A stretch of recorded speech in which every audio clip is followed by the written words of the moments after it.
Right. Oh my goodness. All of the toys. Are we ready, guys? Yeah, 5 seconds. 4, 3, 2, and it's disco. Good morning, ladies and gentlemen. How are we doing? Excellent. Oh, good morning, Thor. So I'm amazed at the turnout this morning. This is incredible. Thanks for getting up and having breakfast with us and working that hangover off if you have one, and putting yourself into a carb coma for the rest of the day. So thanks for that, definitely. So good morning, SkyDogCon. We made it to Sunday. Very few casualties, which I can really appreciate. Let's see. You know what would really be good is if I had all my notes here. Derp. Where's the thing where it says show presenter notes? They're not there. Oh, crap.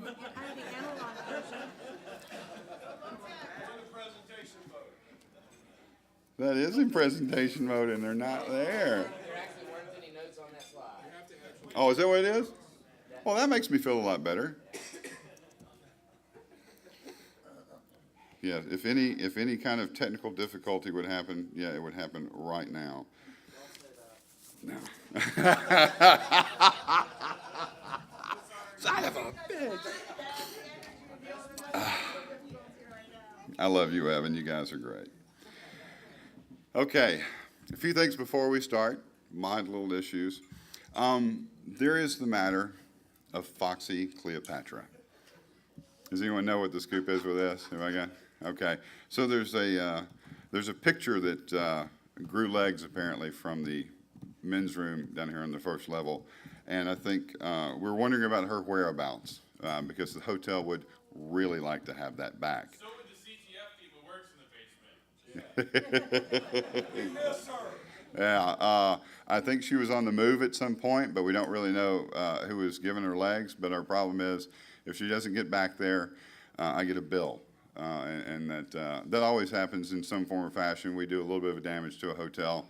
We're hackers. We kind of play outside the rules, and yeah, we break stuff occasionally. So I'm hoping that Foxy's okay and she's in good shape, and she just needs to find her way back to the wall. You don't actually have to present me with Foxy.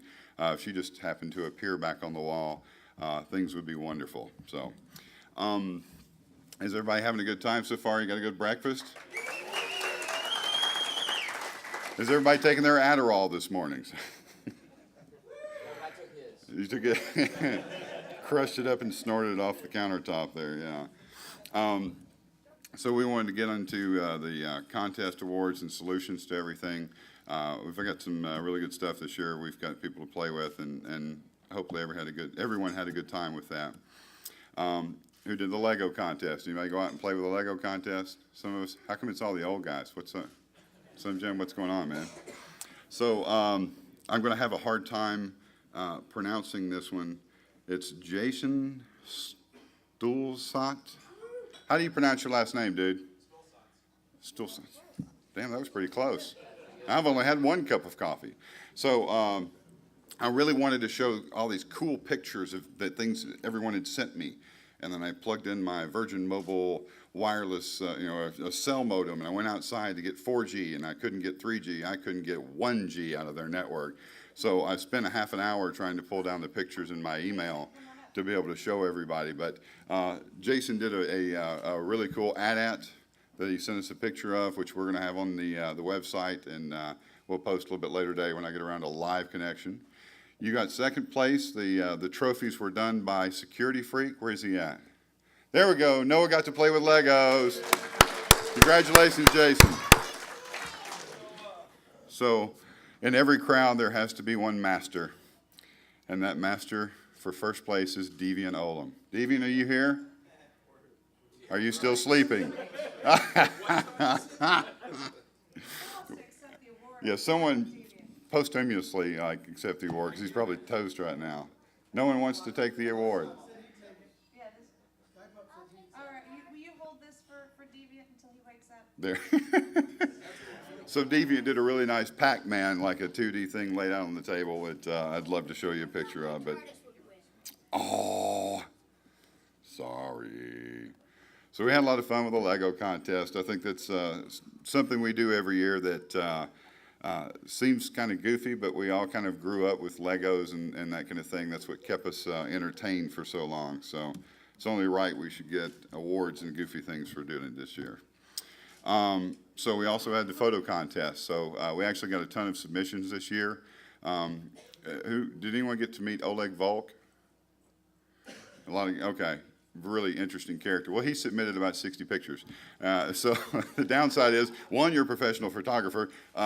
Two, you've got the highest end camera I've seen around. And okay, so we're going to take him out to eat dinner or something and say thank you for all of his hard work. So I wish I could show you this picture. This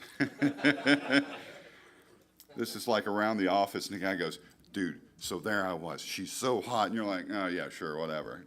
The picture is a picture of Red vs. Davies with the badges. And it's actually him sitting there with him in front of him. They're all lit up, and it just is an absolutely wonderful picture. We thought that was the best thing that we'd received all weekend. There were some really great pictures, and every one of them is going up on the gallery. They'll be on Facebook and all that fun stuff. So, Godfix, where you at, man? There you go. Come up, man.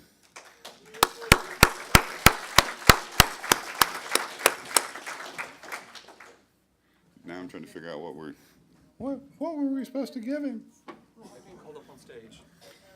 Thank you, sir.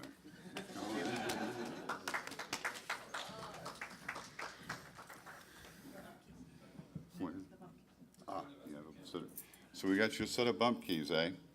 So no one in your office is safe anymore. Does that work? Yes. And actually, if I understand it correctly, please don't tell law enforcement that you got those from me or that you actually possess them. Anyway. Thank you, sir. What was it? Saturday morning, they were doing the ham exam. Everybody was up nice and early, and someone came across the radio and said, yeah, there are a few police officers wandering around the hotel. And I was laying in bed. She had told me, you don't get up until noon. And I was laying there, and I heard that, and I thought, okay, it's time to get up now. And I started calculating, what's it going to take for me to get out of jail on a Saturday? Yeah, so luckily that didn't take place. But so the Anti-Wallflower Competition, you saw it on the back of the badge. We happen to get really interesting ideas when we're fatigued. And Matt and Jenny and Robin and I happened to be sitting around the table earlier in the week. And it was, come up with something impromptu and cool, mainly because we had a spot on the back of the badge and couldn't think of what to put on there. So we did the Anti-Wallflower Competition. So it was if you went around and had all the people in the different areas sign your badge. If you went to the HFC area, you went to hardware hacking, you could actually win a prize out of it. So there's one among us who did it the fastest of anyone, and that's Autumn. Hi, sweetie pie. Let's get a round of applause.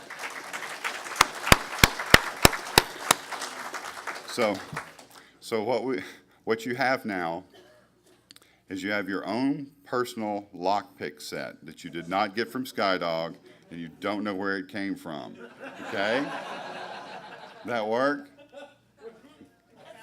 That's it. And I'm out of here.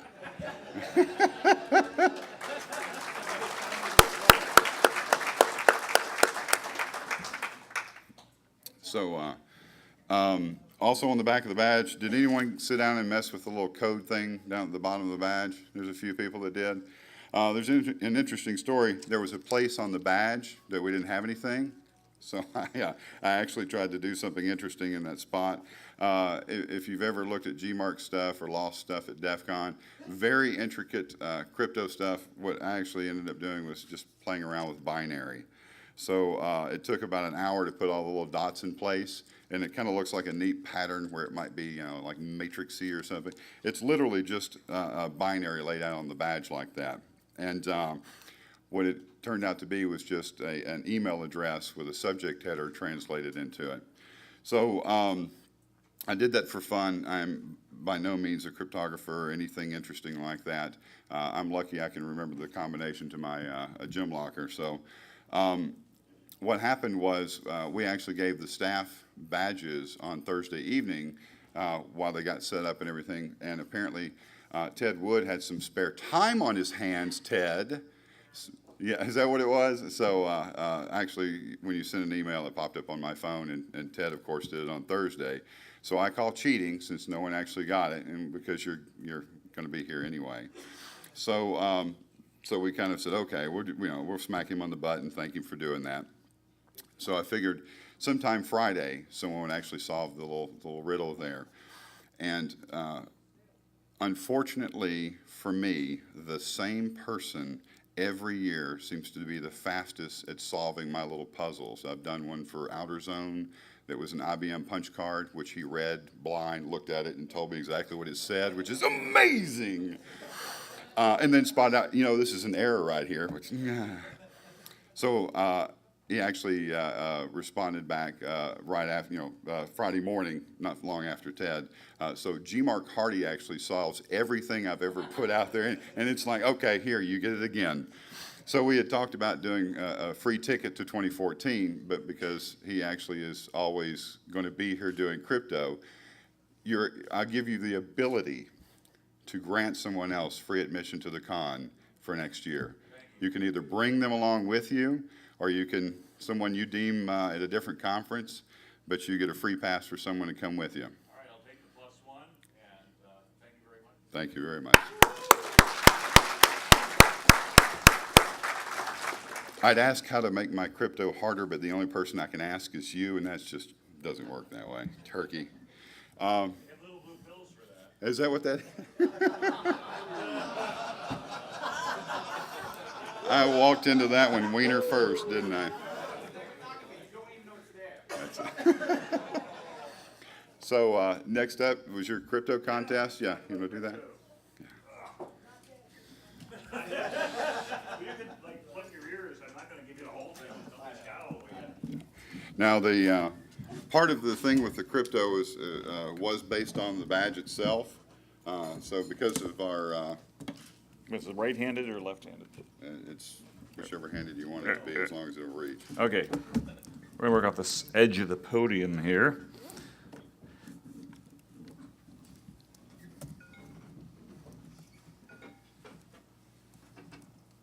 And we're transmitting. So I've been putting out tweets and things like that and making sure that everybody gets a chance to play who wants to play. And so what happened is for this crypto contest this year, of course, SkyDog says, hey, G-Mark, can you come do something for us? And it's like, I don't know, I got a lot going on. Just before I got here, I spent 7 days in 7 different hotels. I feel like I'm in the witness protection program. And then all of a sudden it's like, yeah, and then can you give a talk for us? And then can you do Hacker Jeopardy? And then all of a sudden, before you know it, I got my arm twisted, I'm back here again at SkyDogCon, which, by the way, thank you, Trevor, because this is the first time I've actually listened to more than, I think, 3 talks at any con. I actually sat through about 6 or 7 of them. Excellent. It was really good to have some downtime and listen to all this stuff. So, of course, on the badge, you see anything of interest. Of course, we look at that nice little pattern down here, and then people walking up to me said, whoa, whoa, it's G-Mark, it's a badge contest, all right? And it looks like 6-bit binary encoding, so people are reading it top to bottom. Oh, they're all zeros and they're ones, and kind of look like the word fish in there, though. Don't you see that? It's kind of a blurry, because I wear glasses, and a lot of the world is blurry sometimes for me, especially now that you get older and then your arms don't get long enough. So I thought that might have something to do with it. But of course, you look at the badge right vertically. Somebody here went ahead and sent me all their hard work, done analysis, lowered a bit at the top, but maybe it's a higher a bit at the top. Maybe the bits are inverted. Maybe there's zeros and ones. Maybe it's a big blurry thing. It turns out that if you turn the badge on the side, or if you're passed out on the floor and you wake up and your badge is in front of your face, you might be inspired to realize that, yeah, it's in 8-bit chunks. It's SDG at SkyDogCon.com, reading left to right in 8 bits of binary badge contest. So you did figure that out, right? And I know you've gotten a few of those things. Then I got some people who are tweeting back to me and says, hey, I sent the email, but you never replied. Because I'm not SkyDog, all right? Anyway, that had nothing to do with my crypto contest.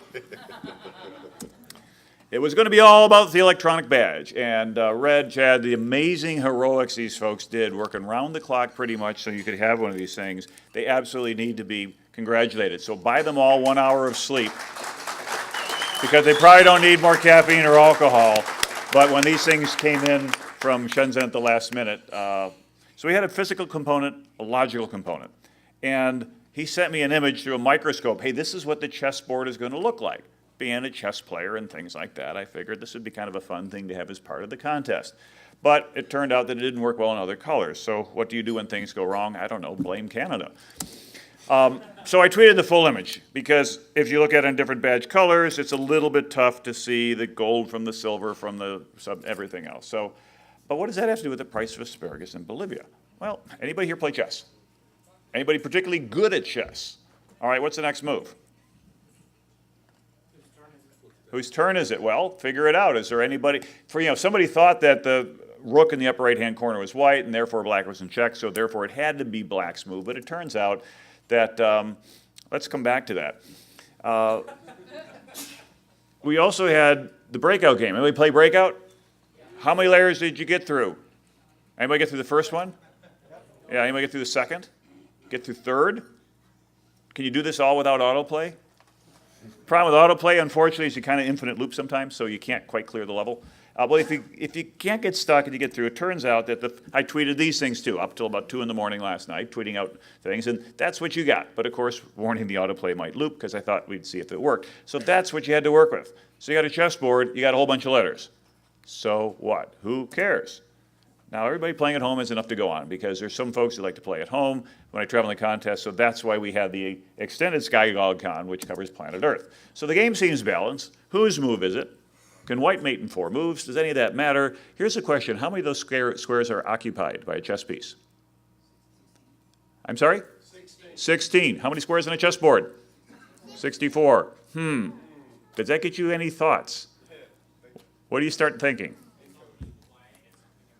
Something in there, yeah. And it turns out that if you take the 4 sets of clues and you put them into a grid, and then you take the chessboard, and then I grab the second position in the upper left, it's an N, and then the 4th position, and it's an O and W, and you lay that on top, it starts to spell something, N-O-W-A-D-D, this, 2, S-K-Y-D, and then you run out of letters at the bottom. Now what? Now we add this to SkyD. What do we do next? How do we get more out of it? He's doing this.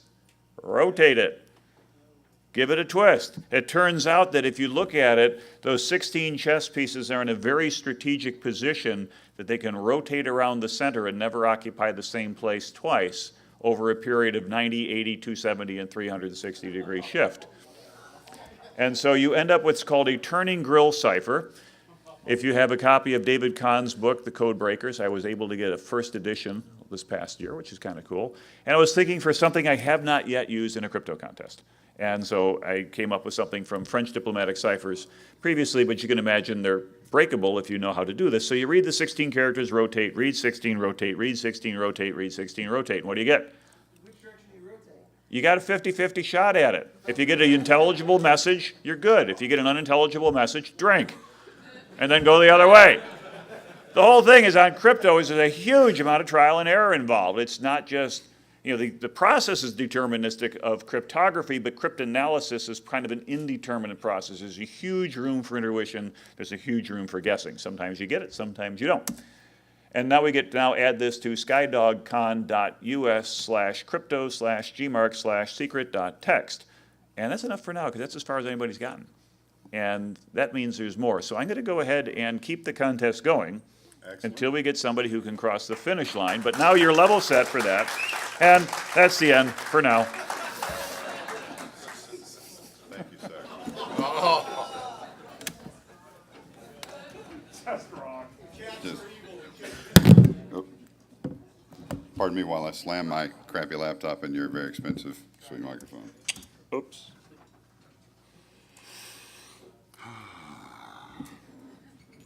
Ting, ting, everything pops up, and there we go. So another round of applause for G-Mark. I appreciate that. He always seems to have an extremely busy schedule. I think he did something in another state, did a keynote or something, jumped on an airplane, showed up finely dressed, sat around and had a beer for a few minutes at SkyDogCon2013, and then went down and taught a crypto class for a couple of hours. So hardest working man in crypto. So we had one of our sponsors, David Lipscomb, actually had a little booth right outside the door here. And they had the Halo Challenge, and the deal was you challenged their marketing guy, Finn Breland, and if you actually won against him in a one-on-one match in Halo, you got a $50 gift card. If you didn't, you actually had to tweet something cool about their booth or their college or whatever. So did anyone compete? How many people competed? A few here and there. Did you win? No? No joy? So actually, as I understand, I was talking to Finn when he was saying, well, we could do this, we could do that. And he says, well, I was at the Comic-Con, in Nashville, like last week. And he said, yeah, I played almost all day long. And yeah, I had one guy beat me out of the entire crowd. So he's a dead ringer. He doesn't look like the marketing guy be a Halo champ, but he sneaks up on you apparently. So we want to say thanks to them for bringing that out. It seemed like it was a lot of fun, if I had any skill at all.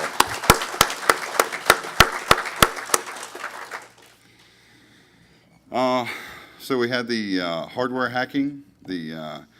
What we wanted to do is have the best badge hack and give out a black badge prize, but there's a little bit of a problem because we didn't give you time to do that. So let me jump through here.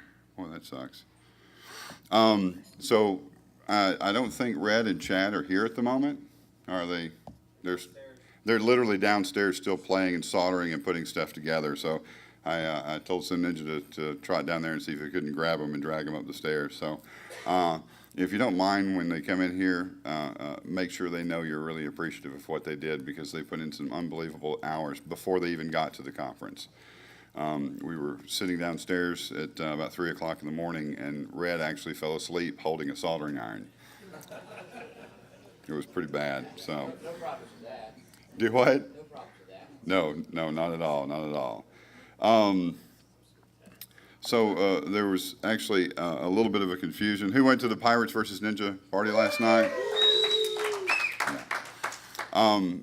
I think that we had talked about there being a contest for the costume, and like some pictures were taken, but I haven't seen any. I don't know where they went to. So I don't know how I handle that because Branson, look, you're pissed. He's like, I dressed up for you people.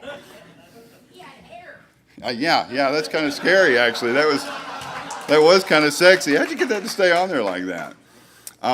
So what do we do? Do you want like a raise of hands? Who thought the person or who had the best costume? And do we have some nominees? Because I saw a bunch of people, but I was actually playing with badges and stuff.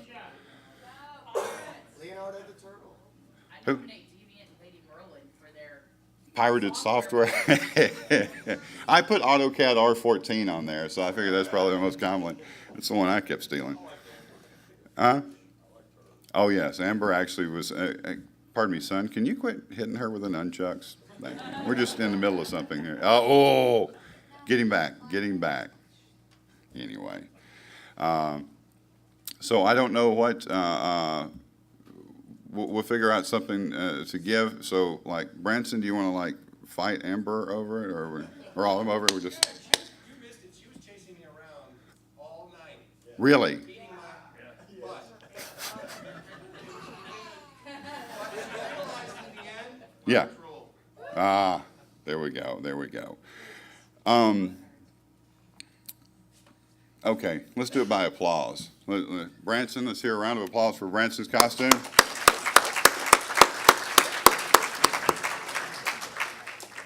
So Deviant and Lady Merlin with their pirated CDs. There we go. Leonardo the Turtle. Anyone? Listen. So anyone that would put that costume on and run around in it is, it's a studly guy in my book because I couldn't pull that one off. And then Autumn. Let's hear a round of applause for Autumn.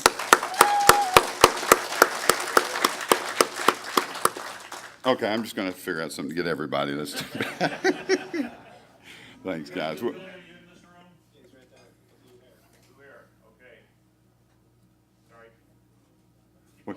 Oh. I know you're a spiky geek. All I can say is good. He's desperate. Acting wasn't it? Didn't it feel like something else? You thought for a second? Ew.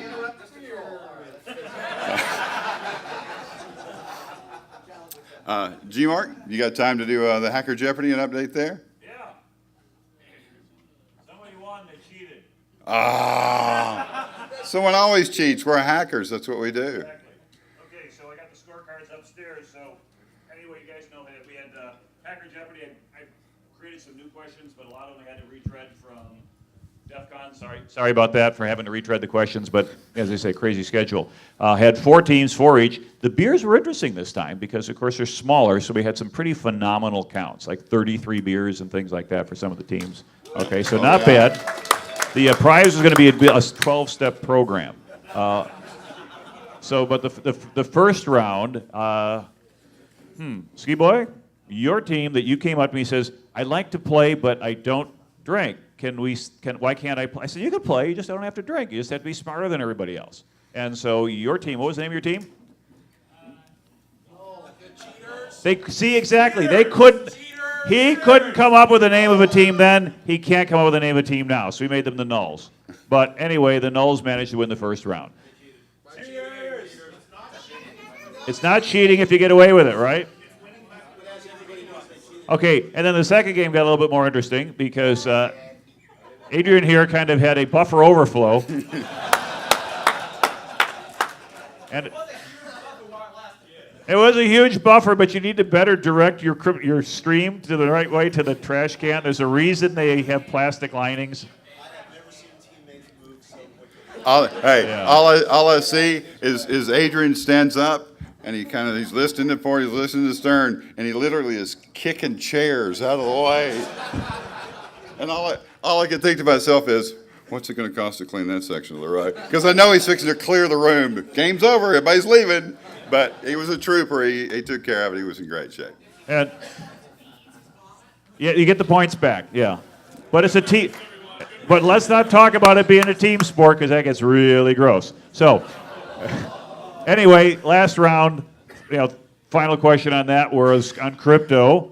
The first names of RSNA for RSA, Ron Rivest, Adi Shamir, Len Edelman. Nobody knew that, but we did get some interesting anatomical parts that I didn't realize were closely associated to begin with those initials. So you had some interesting guesses, but of course Team 4 ended up winning it, mostly because they had no cojones and they bet 0, knowing that they would blow it. But everybody else bet it all and lost, so they got it. So what we have is we have 2 finalists, and of course we never had anything out in terms of the final. So you and Ski Boy are going to arm wrestle to see who gets the final championship. All right! Yes, but he's allowed to use standoff weapons. I hope you had a lot of fun, though. That was the whole idea, was have fun. We had 2 winning teams. Yes. All right, so you got 2 winners. Everybody's a winner here at SkyDogCon. Absolutely. Kind of like the midway here. Thank you. Thanks for playing. I actually got to compete this year, somewhat against my will. Do what? Is that what you call it?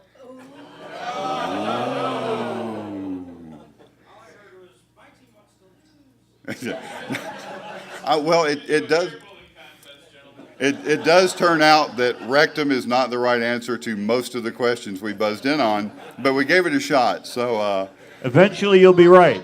yeah, eventually it's The answer is rectum, other side up. Okay. Statistically, it would have happened at some point. So definitely. So if you don't mind, can we have the guys from Duplicity come up and talk about the Capture the Flag contest? Hey, you, Baldy, sit down. Him. No, hey, not like I could say anything. I'm letting mine grow out a little bit. Every time I do, I get yelled at. Mac or PC? Yeah, that. Both. No, I've got it. For the opening video? No, I've got it. Yes, I've got it built in. The opening video? Oh, you want to do the opening first? Okay. Let's take lots of time. All right, so we're gonna play for you the opening video just in case you missed it. The videos are quick this year, so. The music's great. Oh, we're not using this. We're. All right. What doesn't? Go limp. Go limp. You got to put it over there. Put it over where?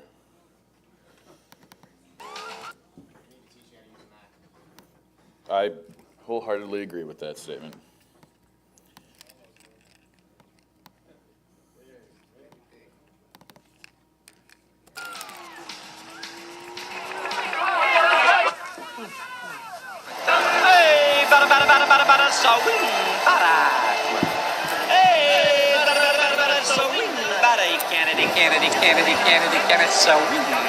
So you think you can just skate through life like nothing is wrong? You're Abe Froman. That's right. I'm Abe Froman. The Sausage King of Chicago. Well, life might not be so rosy. Now, I've spent my morning examining his records. If Ferris thinks that he can just coast through this month and still graduate, he is sorely mistaken. I have no reservation whatsoever about holding him back another year. This is no joking matter. Take us to DEFCON 3. You know what you have to do, right? What are you doing? I'm changing your biology grade. No, I don't want you to do that. You're going to get me in trouble. No, nobody can find out.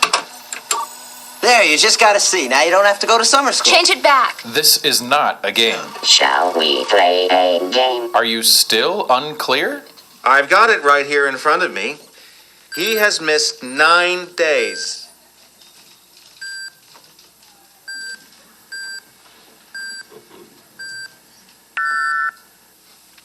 I asked for a car, I got a computer. How's that for being born under a bad sign? How serious is this? I don't think I should say anything else until I talk to a lawyer. I think we better forget about the lawyer crap until I get a few answers out of you myself. Some of the things you try might not be worth it. Nature knows when to give up, David. I'm not giving up. Some of what you try may actually teach you something. What's it doing? It's learning. In the end, we all hope that you learn something. But always be on the lookout for well, I'll let an expert tell you. Good. Well, you'll never get in through the frontline security, but you might look for a back door. I can't believe it, Jim. That girl's standing over there listening and you're telling her about our back doors? Mr. Potato Head. Mr. Potato Head, back doors are not secrets. Good luck. This is not a test. Stop! It's a simulation! There's an attack simulation running! What the hell's he yelling about? I didn't order any simulation. We're not being attacked! It's a simulation! Disregard that guy. He's an idiot. Welcome to the SkyDogCon Duplicity University Capture the Flag Contest.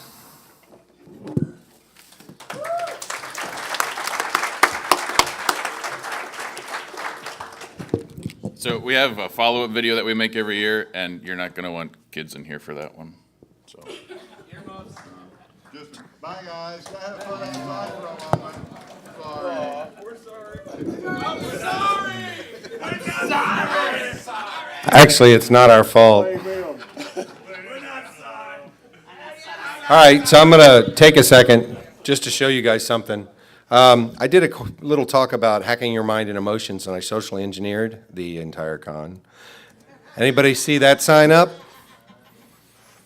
Anybody recognize those last 4 on their cell phone numbers? Think I could do anything with a bunch of hacker cell phone numbers? Who's laughing over here? I'll bet you are. And some of them weren't. I recognized several of them that came across. Some of them came up with pictures, let's just say it that way. All right, so Duplicity CTF, this is our second year doing it, and we had a ball. I can't say that enough. We had such a good time doing this with you guys. This year's theme, we did a college, and we had a college office versus the library, and the students had to hack the office, and the office had to maintain a machine in the library, which was a lot of fun for both sides. We had a wireless network that they had to discover on the backside of the phone that they could plug into. Some got it, some didn't. Some had to have broad hints. Some of them had to figure out, yeah, most wireless access points, especially the ones you buy at home, have a 4-port switch on the back. Also a lot of fun. All the teams had to do some role playing, which was always entertaining. And social engineering in rather interesting ways. We'll see pictures of that earlier. So we had 3 teams this year, plus the staff team, which was gracious, and they had a ball. I think we had a really good time. We had the Apocalypse Kittens, the Tenacity group down here. We had the Rookies of the Year, which was a throw-together team who did actually really well. And then we had the Table Breakers, and their name is appropriate. And the staff team. Don't go anywhere. It's about time for you.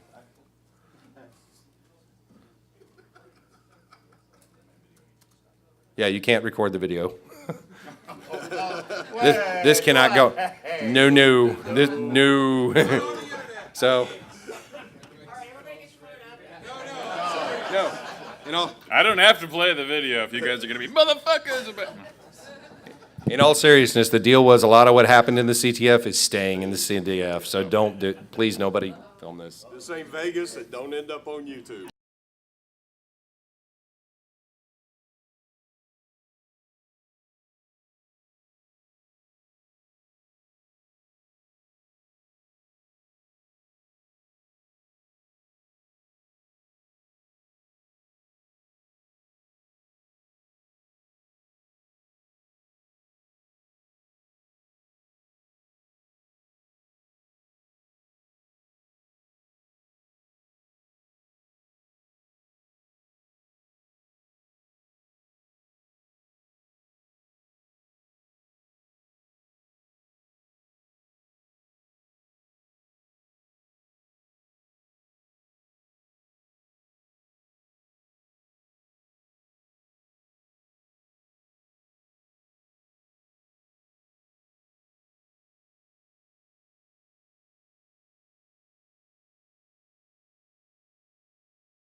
Oh, thank God for multiple takes.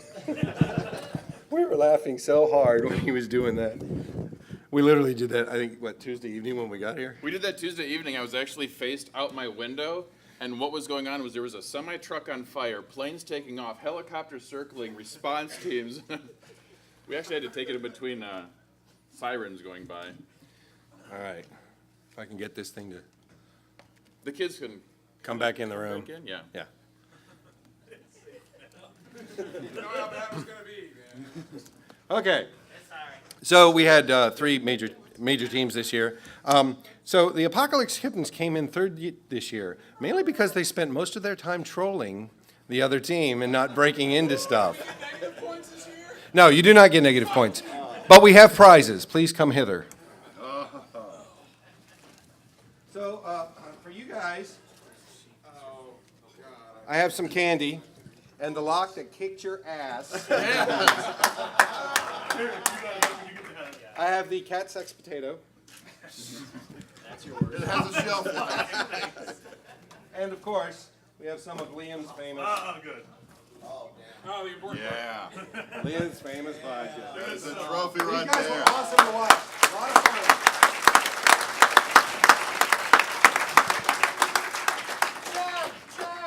God.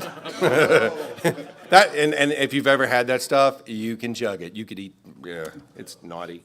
Okay, second place. We have the Rookies of the Year. Please come hither. You guys were great. We really enjoyed watching you. Skyjack's here had quite a bit of entertaining, trolling his team. We were sitting, of course, in our room, and the whole time we were listening to him think of all the ways he could troll the other team. Where's the rest of your team? Oh, geez. Okay, well, we'll have to get something to him. For those guys, we have a Metasploit book. We have a choice. You can have, what is it, we have a class. Oh, I get this part. All right, you do that part. So, one of our sponsors, who's familiar with Offensive Security? Mutts and Iris. Round of applause, come on. They're one of our best sponsors. They're absolutely sweet. I saw them this year at DEF CON, and I had been really busy and had not been able to talk to them prior to that. And I said, hey, Mutts, how's it going? I've got to send you an email. Is there any way you can sponsor again this year? And there wasn't a, he said, anything you want. And I said, anything? And he said, Iris, step away. So he said, yes, just send me an email and we'll take care of you. So one of the things that we're able to do because of their generous donation is we're able to provide some of the coolest prizes for Duplicity, which I think is one of the coolest contests we'll ever have. For the second place team, they get to share 2 different seats for wireless attacks, which is $450 a hit for the from Offensive Security with, I believe it's 60 days of lab time. So they actually get to sit down and whoever they deem gets those in their group will actually be able to take that class and get the certification and everything that goes with it. So you end up getting to figure out, I guess no one else showed up, so you get to decide later on. But we actually have that as a prize to give away. And there's also another component to this, but we actually have to have the first place team come up to get their award also. So we have a round of applause. Thanks, guys. I have another prize for second place. Mr. Potato Head. All right. Okay, and of course, first place is the Table Breakers. I'm going to let them come up and explain that one. Y'all come on up. Come on. First place, you guys get, we have Metasploit books. Wait a minute. We need to check their IDs first. Oh, yeah, can I see your IDs? These are signed, so you guys can fight over who gets what. Who signed it? Some dude. Some guy. Please. So, again, by a generous donation from Offensive Security. First place, you get some of the coolest stuff ever. You get 1 seat for penetration with backtrack, which is a $950 course. with either 30 or 60 days of lab time and the certification that goes with it. And then you get 1 seat of cracking the perimeter, which is $1.5 grand sitting still with 60 days of lab time and certification. So anyone else, is anyone else taking the classes? You gonna raise your hand? Yeah. Oops, sorry. That's probably why you guys are in first place. So there's some really wonderful courses and very detailed, and they've got, if you make it to the end of the course and you get your certification, you really got skills at that point. So one of the great things about being first is you get to make a choice. Heidi Potter with ShmooCon has given us a ticket to use for duplicity, and you get to have a choice. Matt, if you hand me that. No, I don't want the potato head. I have those at home. You get to make a choice between 1 ticket to ShmooCon, which is like catching a unicorn. They're impossible to get. In 30 seconds, they sell 1,600 tickets. So you have a choice. You can talk amongst yourselves. 1 seat to ShmooCon or a Pony Express Pwn Pad, complete with all the adapters, everything, $900 on their site. And it is the coolest attack platform I've seen because it looks like I'm just reading the Daily Mail and the news, and I'm cracking your WAP and your WPA. Yes, a very, very generous donation from Pony Express. Those guys are really, really great. They wanted to be here, and they had a lot of scheduling conflicts with us, so. No pressure. No pressure at all. Fuck this, I'm playing the game next year. Yeah, I know, man, that's it. I actually got to play this year on the staff team. I was like, I should have prepared for this. This is good. Hey. You want to go with the Pwn Pad? Excellent, guys. Here you go. Now, the Pwn Pad actually, it comes with the TP-Link wireless, and it also comes with the Sena Bluetooth adapter. That's an industrial class one. It has a very good range on it, and it also has a cell modem built into it. So it's full boat as best you can get. So, and then opposite of that, so the second place team, you guys get a ticket to ShmooCon. So we'll have to get you to fight amongst yourselves and come up with who the winner is on that. So we want to thank everyone for doing this. And to ShmooCon and Pony Express and Offensive Security. Yeah, we want to thank the Sky Dogs for hosting us. They hit us up on this about 2 years ago, and we've had so much fun putting this together. Even if it's last minute sometimes, it turns out to be the highlight of our year. We'll do it live! We'll do it live! So we'll see you guys next year. Thanks. I'm dying. If the kids back, get back.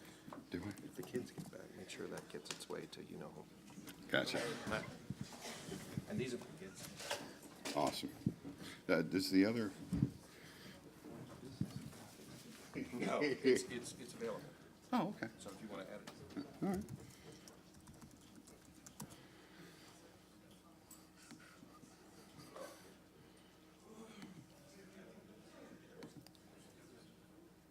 Alrighty then. Excellent. So is Chris Hagnetty in the building? There he is. Come on up here, man. So Chris did the social engineering, capture the flag. Did anyone get to stop in and see all the fun and frivolity going on there? All right. I don't have a cool video or anything like that. I didn't, I'm used to like DEF CON when you have like 14 nanoseconds to say your stuff and then you have to leave. So this is kind of relaxing and cool. Is that it? Okay, I'm done. No, let me just tell you the story. Has anyone, who came into the room to see the CTF? Okay, so for those of you that didn't, will you turn around and look at that small mini office, that black box there? And just take a look at that. SkyDog built that because because he's SkyDog. Yeah, that's the main reason. The other reason is Robin convinced us to come and do the CTF here, and then she told him we needed a booth. So he came to DEF CON and looked at the one we had and said, I can do better.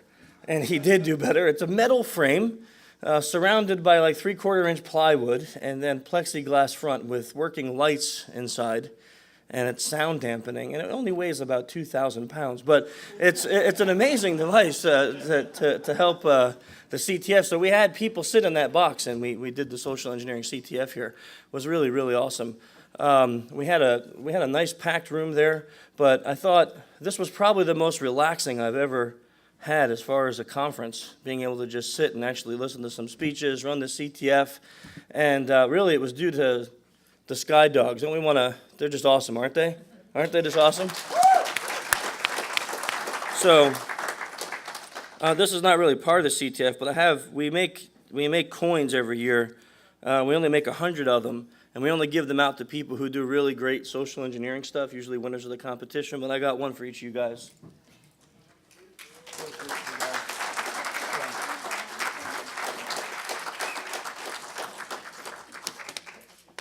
They rocked. And I want to thank you guys for retweeting my tweet last night about how these are so much better than DEF CON's badges, because I'm sure that Dark Tangent's going to not be happy with me. But anyhow, that's okay.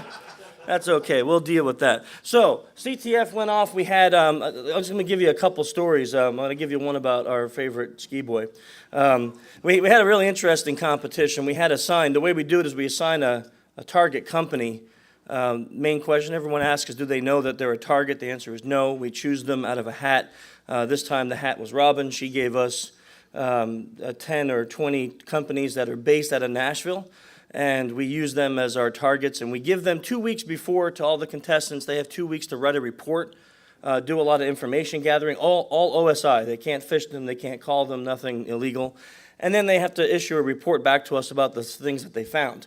They develop a couple attack vectors, and then here live in that office space that SkyDog built, they get to do a live phone call or 2 or 3 or 4 in their 25-minute slot in front of an audience, and they have to use a legal pretext to get information out of the person on the phone. So when we talk about information, we're thinking things like who handles your dumpsters, what version of Office do you use, what's your OS, what's your browser, those kinds of things, not credit card numbers or passwords. And, it's a little nerve-wracking. You're in front of a bunch of people doing that. We had a lot of success, but we ended a little bit early. So we were sitting in the room, we're like, man, who wants to end the day? It's like a little bit early. Let's do something. So Ski Boy says, you know what? I'll jump in the booth. I'll do a call. Just give me a number. Now, we asked him, well, have you ever done this before? We want it to be entertaining, but we also don't want you to, do anything illegal. And he's like, nah, I never did it before. But just give me a number. So he jumps on the booth, and we call Bridgestone. And he, I love the guy, because his pretext, anyone that does SC, simple is good, but his pretext was really complicated. No. Can we beep out Bridgestone? No, I won't say anything. I won't say anything bad.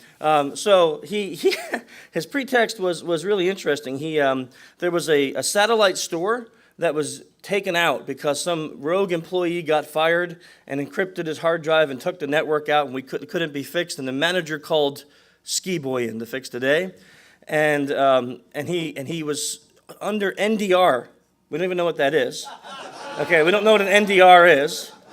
But if you figure it out, let us know. But he was under NDR, so he couldn't even give the corporate guy his name or company name. Because the guy says, well, who are you? Who do you work for? I can't tell you, I'm under NDR. Yeah, but you wouldn't give him any info back. And I thought that was epic, because this guy just kept trying to help him. I want to help you. And Ski Boy's giving him nothing in return, just treating him like an abused puppy. And this guy's trying to help him the whole time. And then, he's like, I need to speak to your manager. So Chris Silvers jumps on the stage and acts like the manager. And it was an epic phone call. It really was. I mean, it worked. I really was shocked that it worked. And they got some information out of the poor guy. And this guy's thinking that one of their satellite stores was taken out by some rogue fired employee and talking to some manager that doesn't exist in the system. It was really a crazy, crazy phone call. But a very successful social engineering CTF. Again, proving that even unskilled and untrained social engineers can get amazing amounts of information out of people. So with that being said, we had a first time this has ever happened. We had a tie for second place. So that's never happened where we had scores. And And the reason that doesn't happen is usually because there's two phases to the scoring, the reporting phase and then the actual live call. And usually the reporting phase, the scores are really high. And that seemed to be the case here, that we get a couple with really high reporting scores. So usually those are the ones that take the cake. But Leonard and Chris, come on up, second place. They tied second place. So let me just tell you what happens. Our buddies over at Ace Hackware, we love those guys, don't we? Yeah, we love Ace Hackware. Even though my daughter says, the guy with the purple hair, he's a little scary. Said, oh, you haven't met him yet. It's okay. So she's not here today. So they support us. They give us some great deals on some stuff that we get to put together these kits. So normally we have a couple kits that we put together for first and second place, like a bunch of SE tools, things that I use on the job when I do stuff. So Ace Hackware put together a couple kits, but they were nice enough to split some things up so we never had two second place winners. We've never been tied. Usually there's at least a 5-point difference so we can choose the winners. But these guys were tied for second place. So Leonard, you get this. That's like a spy pen with a camera in it, and then you get a bunch of cool stuff. There's like lock picks. There's an Ace Hackware shirt. There's another pen with a camera in there and a bunch of other stuff in there. So second place winners, guys. Good job. Really, great job. Oh, hang on. Hang on. And you also get the limited edition. Oh, a nice paperweight. Well, hang on. Oh, you're too slow, guys. Get out. Now, the other thing that we had this guy, usually what we make you do when you sign up for the SECTF is you have to tell us why you want to join. Because we want to look for people, every year we get people who say, because girls will like me. And, we don't choose those guys. We're like, you're disillusioned, obviously. Obviously, I am not obviously a chick magnet. So, so this guy, he wrote in and he said his only motivation was to beat Chris Silvers. So for us, that was a great motivation. We didn't care how well he did. So we had him come in, and he didn't just beat Chris Silvers. It was an obliteration. I mean, you got to hang your head in shame and you go back to your daughter and tell her that Daddy lost. So anyhow, Josh, come on up, buddy. First place.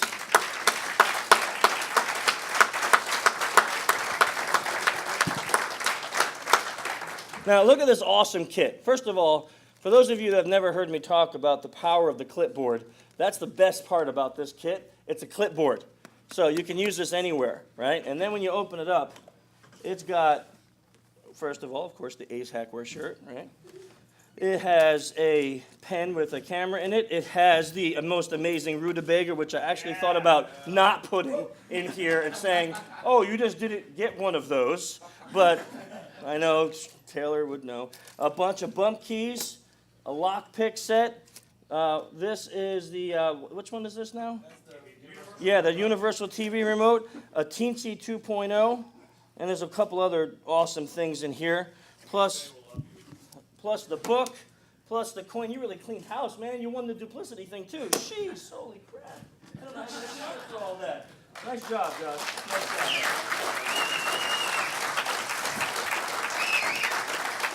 So, just as a quick second, his pretext, which was really interesting, was he played dumb, which he's obviously not, right? He won 2 CTFs.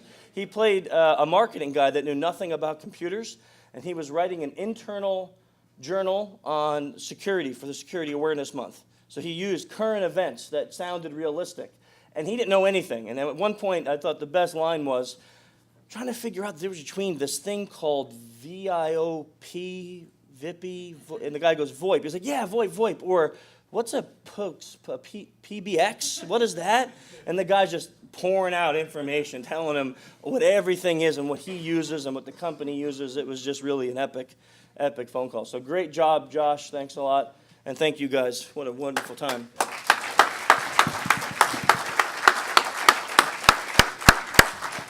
Thank you very much, Chris. On to some more administrativa. Sunday morning breakfast. We'd like to say thank you to Mozilla for sponsoring. They're picking up the breakfast every year. We thought this is probably the best way to to do it, to not try to do all this stuff on Saturday evening, to get up Sunday morning and have a good, comfortable breakfast, and spend our last hour or two with our good friends that we got to have fun with this weekend and see them off, not in a drunken state, but in a hungover state. So thanks again. So we'd like to talk about the world's the world's best badge. So Red and Chad, you guys want to come up here and talk about it with me for a minute?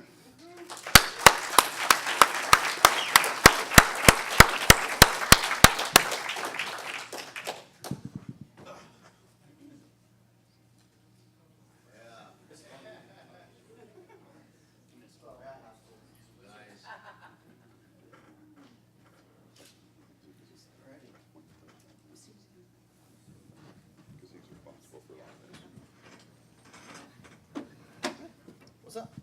I don't know. I haven't seen you guys in forever. How's it been?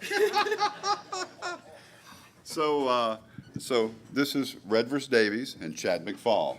Okay, the hardest working guys in the badge making, Skydog calling, stupid idea, not enough time to make everything happen well, business that there is. So if you guys happen to see them, you were lucky. They spent most of their time downstairs in the hardware hacking area, actually working on the badges. There's a little bit of a story we'll give you the brief breakdown on of the story of getting the badge here, and it's do you want to do that one?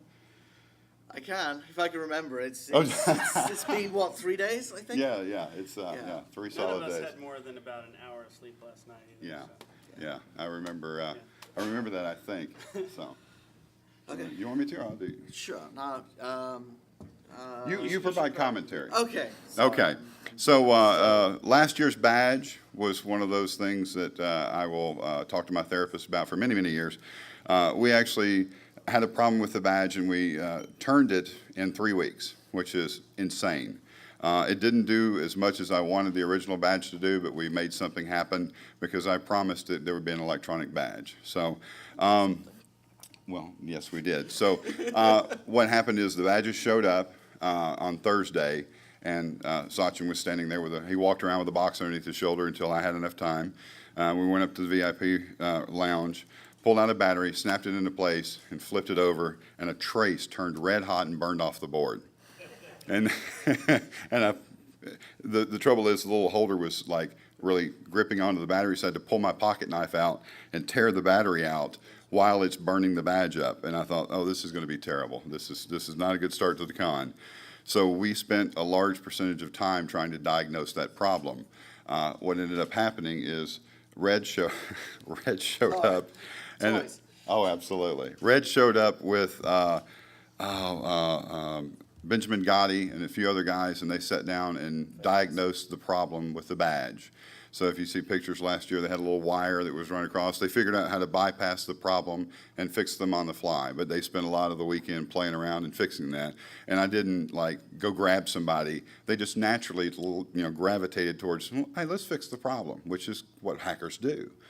So flash forward to DEF CON this year, and I happened to see Red, and we're standing in like the cafeteria, hangout lounge area, and both of us are sporting red mohawks, which was a lot of fun.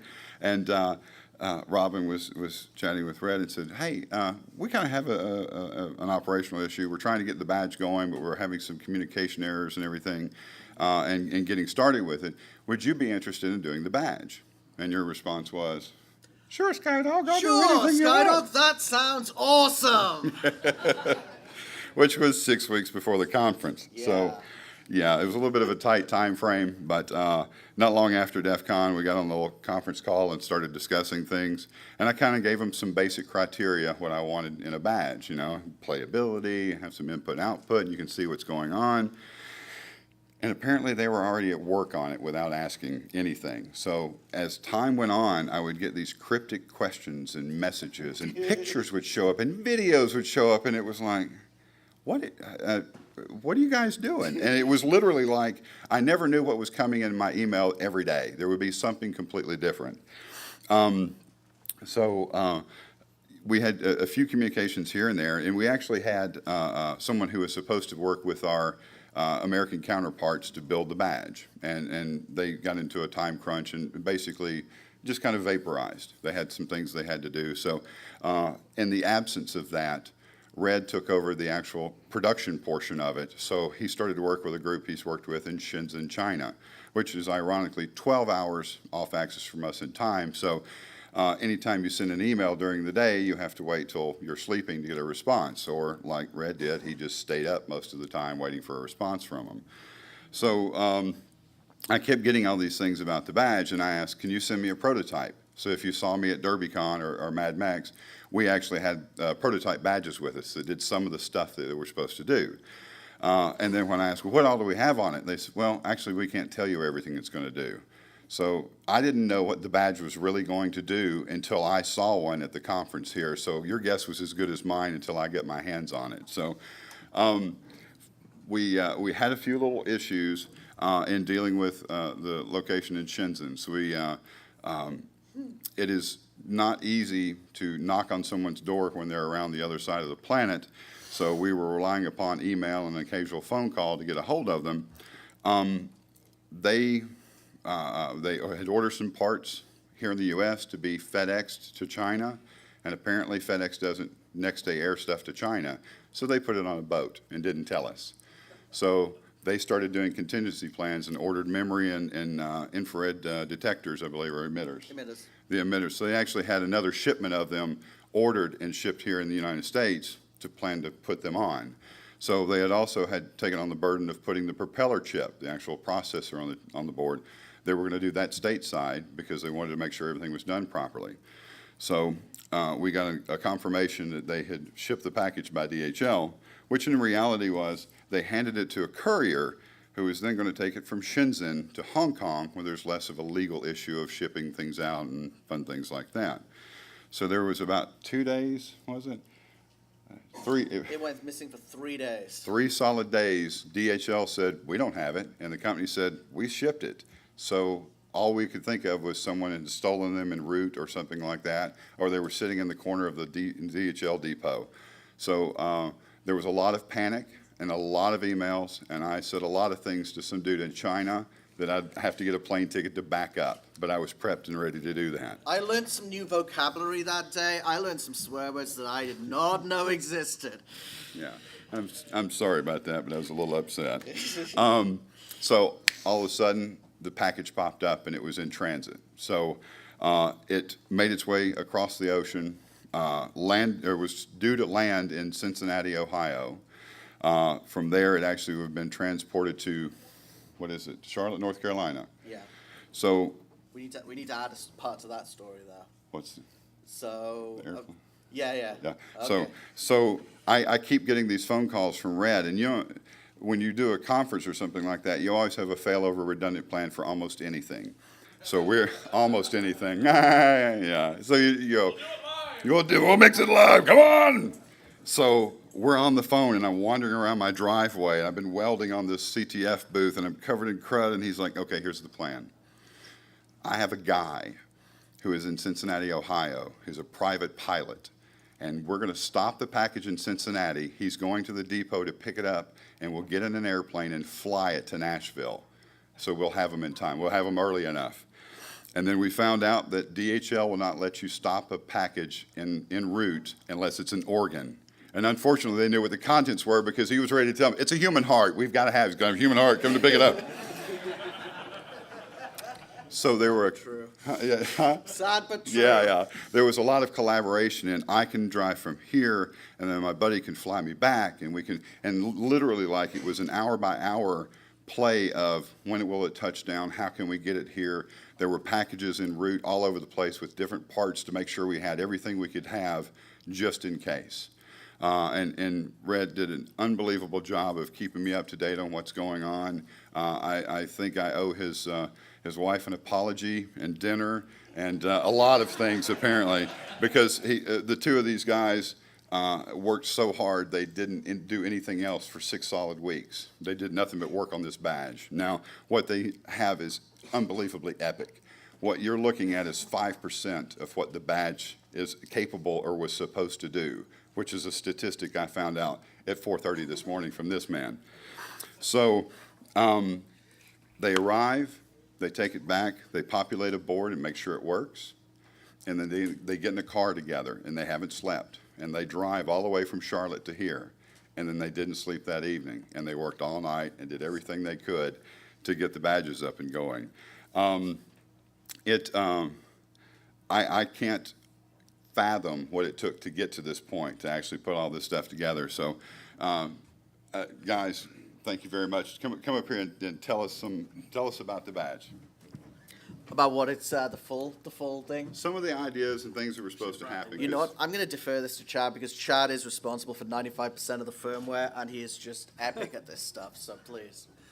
So a lot of the things that we didn't get to do were based on the lights and the infrared receivers and the VGA and some other things, right?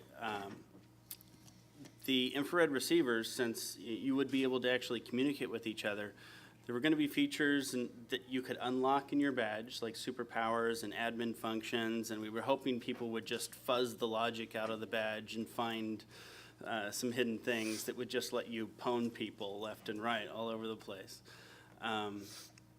And then we presumed that people would get them early enough to dump the EEPROM, and there were some hidden things in there, right, that would help you with some other challenges.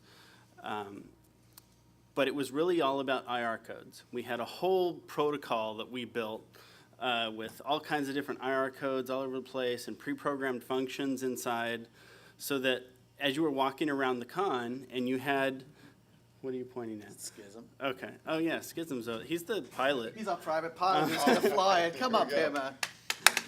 Yeah.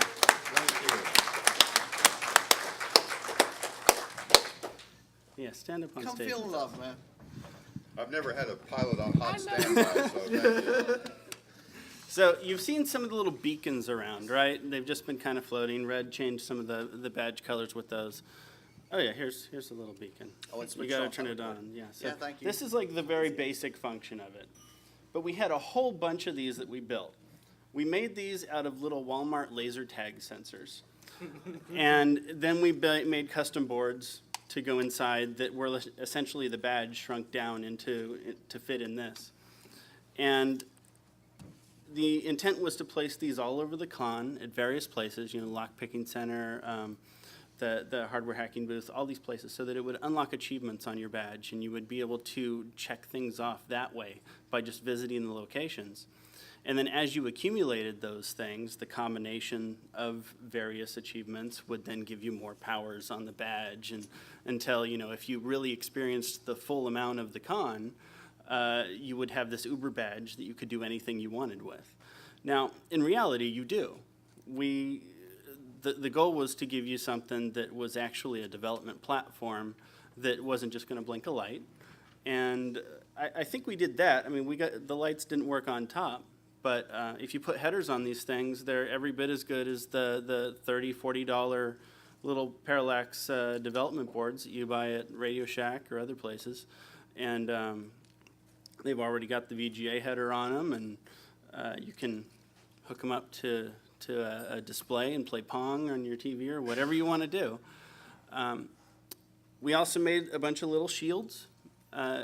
We kept we put every pin on the breakout here, right, so that you could put a header on it, and then maybe make your own shields if you wanted to, or wire something up. We made a few with just lights on them. We're going to have those available after the con. I don't have enough for everybody. But we're going to have some if someone wants to play with some of the little shields that have lights on them. Then at least you can make your badge flash. We'll probably have some of the beacons available too if anyone wants to play with those. I think, did I miss something? I know I told you a lot more that we were going to do last night, and I've just forgotten so many. We have this huge spreadsheet of all the steps, right? I'll tell you what my favorite thing was. My favorite thing that we wrote was a promiscuous beacon, which we named something which I'm not going to mention because I'm about to mention the sponsor straight after. Yeah. And what would happen is we were just going to randomly drop it on someone in the con, and then we were actually going to be able to measure its propagation throughout the con, because all of the badges As a mesh network, they transmit infrequently to others. So any messages you've got or any beacons you've picked, well, any promiscuous beacons you've picked up, it then passes around. So then the idea would be that in order to unlock the really, really uber features, you actually had to be social because you actually had to have picked up this virus in order to unlock the other badges. So it was actually a kind of way to, again, try and encourage people to do it. I think probably one of my favorite achievement locks, though, after that is that you had to see, because we had custom firmware for Gmark and the SkyDogs. If you tagged all three of them, then it opened up the autoplay on the game, which would be an advantage to the Which is crypto just competition. unlocked by default right now Yeah. for you guys. I mean, we unlocked some of the features anyway, just because we knew we weren't going to be able to play with the beacons and stuff like that, and we didn't want guys to not be able to access features on the badge. And I have to say, this all the cool stuff we've done with this badge, honestly, just wouldn't be possible without the platform that we did it on. To give you an idea, how long have you been doing programming on this? Yeah, actually, I learned, I'd never touched a parallax processor or written in Spin before maybe 4 months ago, when Red taught a class on microcontroller building or whatever you called it. And we actually etched our own little boards. We're at the Charlotte Hackerspace, and we etched our own little boards. Yeah. And so we made our own little boards, etched everything in acid, and then put like the big propeller chips on there, and we kind of learned how to use the processor there. And it just really excited me because I was able to blink lights. And anyone that knows me, you know, you give me something that I can blink a light on programmatically, and I'm pretty happy. So if you've seen my Jeep out there, I've got lights all underneath the Jeep, and it does crazy things, and you know. So anyway, I got really excited by that, and so then this happened.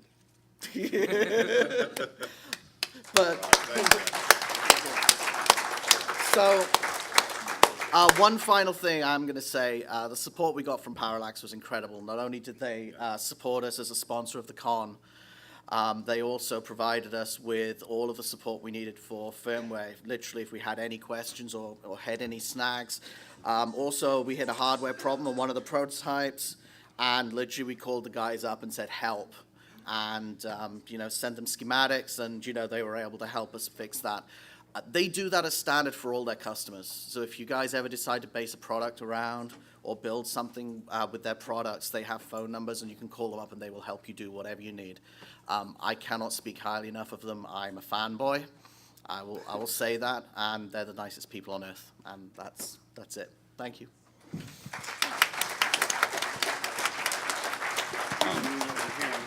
So no, don't leave the stage yet. Just Phil. Okay.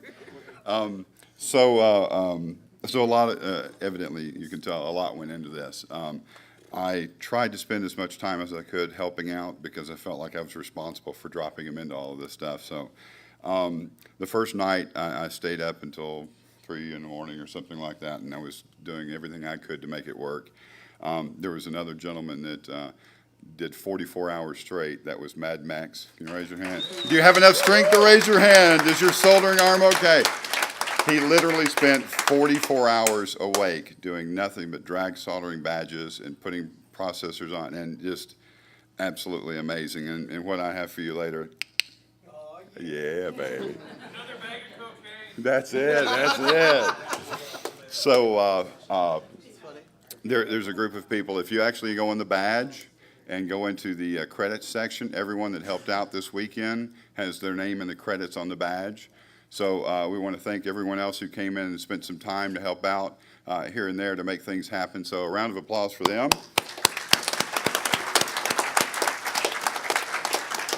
Hey, Noah. Come here, friend. Come here. Shh. Come here. You didn't do nothing. Come here. Come up here. Come up here for just a second, eh?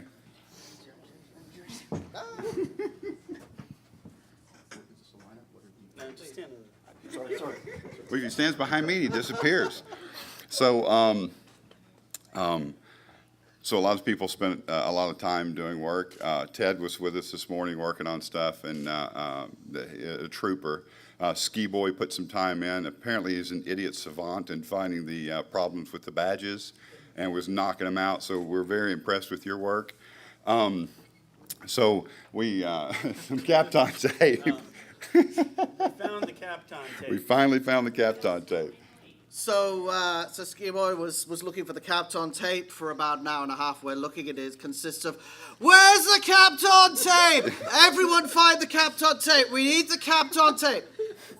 It was about 1.5 feet in front of you under a box. So we would like to honor you, and we're going to leave this in your possession. We'll put a frame it or something, but we think you need it. So. Oh my goodness. He's been amazing this weekend. Yeah, he has. He definitely has.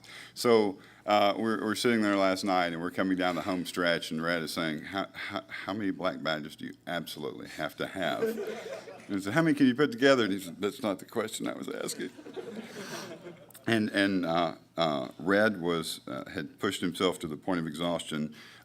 He fell asleep with a soldering iron in his hand, which is, one, an insurance problem, but scary as it gets. You know, you look up and he's literally, he's out. And it was like, dude, go to bed. And he's like, no, I'm almost done, hang on. And he kept going until he got us taken care of. So it's absolutely incredible. So there's, I can't figure anything I could do to say thank you to you. Monetarily, I mean, one, I don't have any cash. So, yeah, what can you say? We actually, Group hug.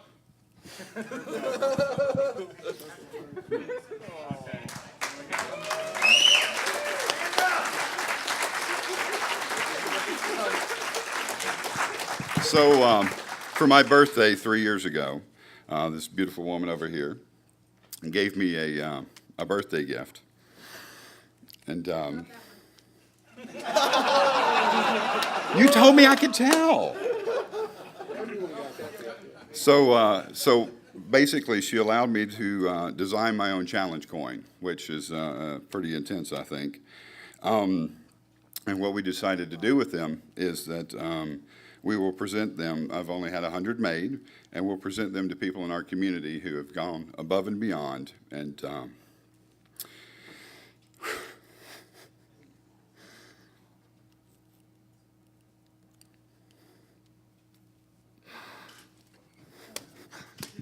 Yeah. Come on. Don't make me wait.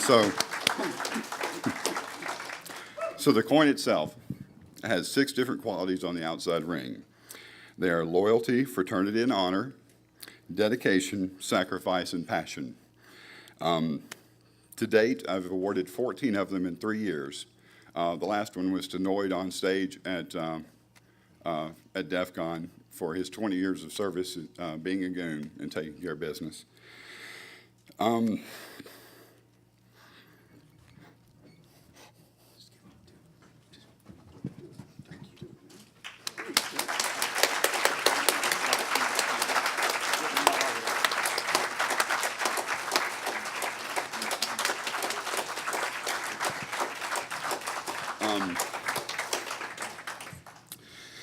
So there's another component to this, and it's someone who's a very good friend of mine who actually was the one who made the badge happen in other ways. No, I did nothing. So this is Noah. Say hi to Noah, everybody. Hi, everybody. Hey. So I won't disclose a whole lot, but Noah said, dude, we want the best badge ever. Whatever it takes, just let me know. And between these guys, you have what I consider to be the best badge I've seen at any conference. So a round of applause for Noah.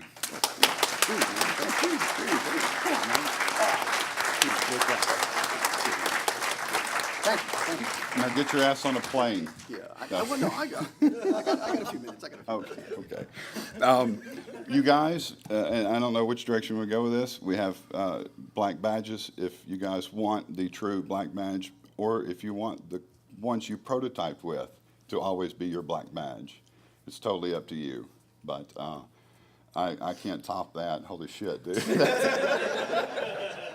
Do you have an issue with getting attention or something like that? What is it? It's just lights, flashing lights. Yeah.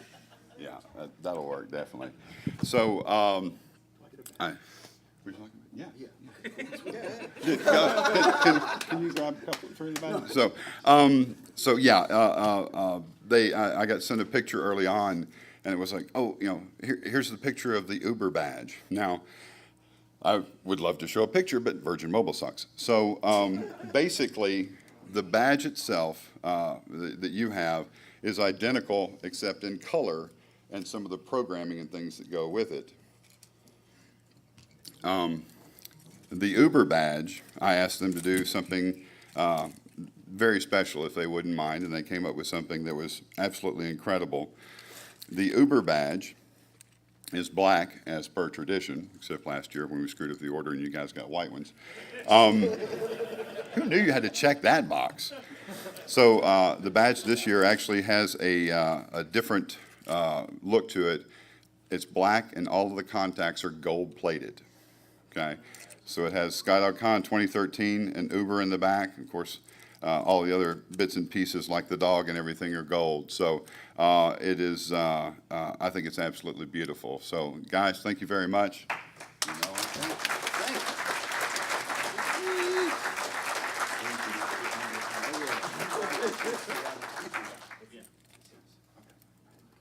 So, anywho, thanks again, guys. Get the hell off the stage. So, one of the promises that I made was we were going to have an electronic badge, and these guys came through along with the rest of their crew that worked on it. So, my promise to you is there are a couple of components on the board that Shenzhen, China, what's the term, fucked us on. Red was very specific and worked really hard to give them exact information from the vendor we wanted. The exact part, the quantity, what color, the color of the box it was coming in. He did everything.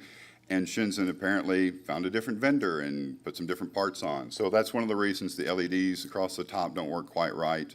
One of our main problems is that the infrared receiver that is right next to the screen is not the component we asked for. So because of that, it's non-functioning completely, except we had enough in a bag to do the red badges to at least get them where they would communicate. So what we're going to do, or I'm going to do, is the next con you see me at, if you have a badge that has a messed up component on it, I will personally sit down and swap those components out for you at the con so that you have a fully functioning badge. So now you have to find me at every con and put me to work so that everything works. And when you go to your next con, carry the badge with you, because if you find somebody else from SkyDogCon who's got their badge, you can freak everybody out by playing with them and changing the lights across the room. So yeah, do me a favor and show everybody. Chris, Hagnati, where are you at? You keep moving around, dude. Yeah, thanks for the tweet. I'm sure that Jeff Moss is going to call me. I figured I'd get one of those unknown caller and answer it and you hear, you suck, you know. So there are a couple of other people that we need to coin, as it were. Let's see. Do you have this? Yeah. Oh, I got him here. It's Vanna. There's one person that we want to say thank you to who's done a lot of work. And I actually wanted to do this at a previous conference, but in my rush to get out the door, I actually left my coins. I have a bag that I carry everything in. I left them sitting on the counter, so I wasn't able to do it there. Is Iron Geek in here? Come here.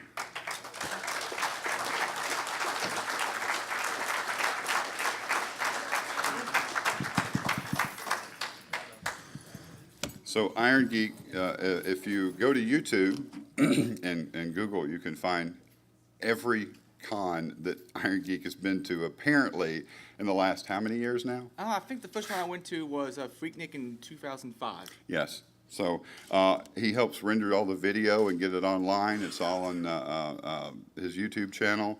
And he's worked very hard. Every year he's come out to all the cons that I've run. He keeps showing up to every con that I go to, and in some way or another is associated with the AV staff, whether he's running it or providing support or showing up with gear when theirs fails and putting himself in place and keeping the show going on. So I want to thank you for all of your work, sir. Thank you very much.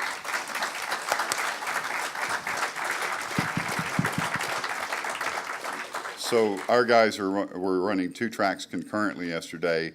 He's actually in charge of running 5 tracks simultaneously for 2 solid days. He manages all of that, actually, while his hair's on fire and he's screaming. But other than anyway. Branson, can you come in for a minute? I need something heavy lifted, if you don't mind. Can you show everybody how to fall off the edge of the stage? Come on, dude, you did that so well. You actually did not take out the screen, but you tried to. Yeah, I hope you're getting feeling better, brother. So, Branson and his team are the ones that put on Duplicity Capture the Flag. He has done a lot of wonderful work in our community.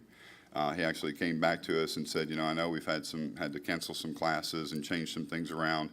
How about I come in, early and I spend the day teaching a free class, which once we put out there, hey, we've got a free class on IT admin security, the emails started blowing up. What do I got to do to be in it? Can I be in it? Can I be? And like we got them until the day of. People said, oh, I just saw the email. I just saw the post. So in addition to all the other things that you end up doing for our community, and I've been on the phone with you or a Google Hangout many times where you're absolutely exhausted. You can't speak because your voice is gone and you're working your tail off to get other things done. And you take time to talk to us and help us with our conference. I really appreciate you. Thank you, sir.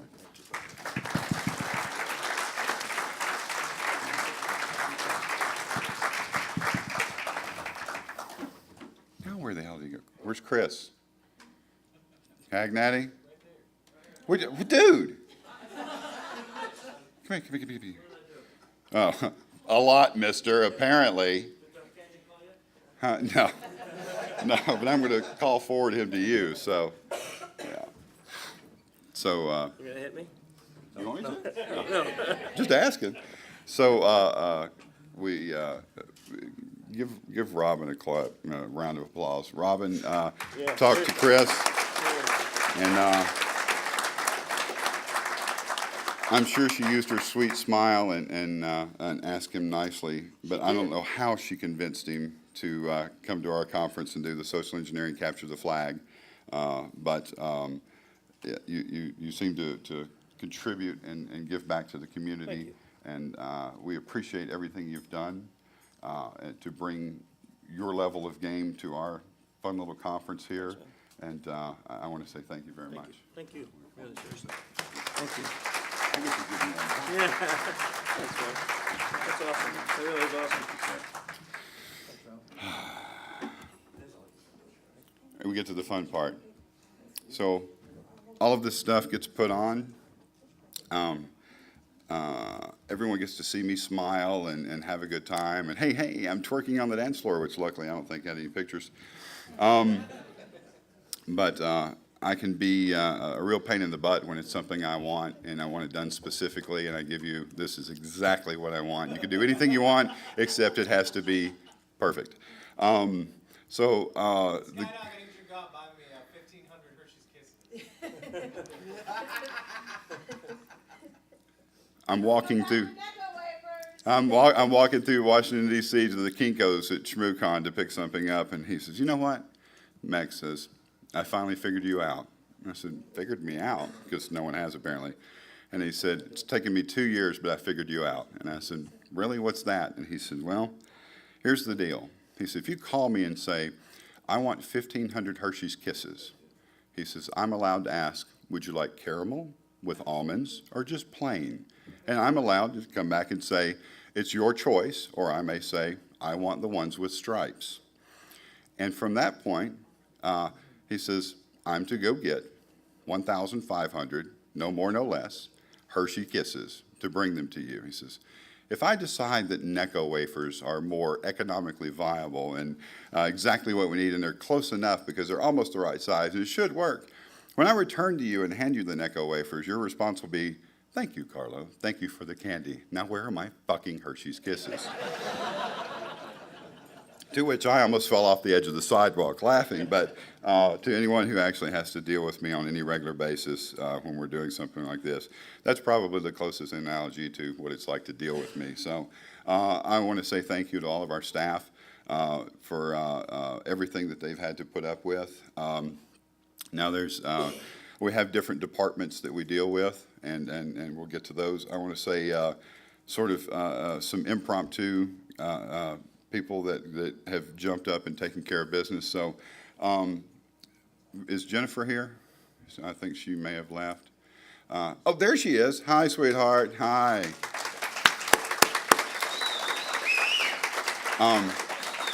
Is that your CG Mark? Later, dude. Be careful. Thank you.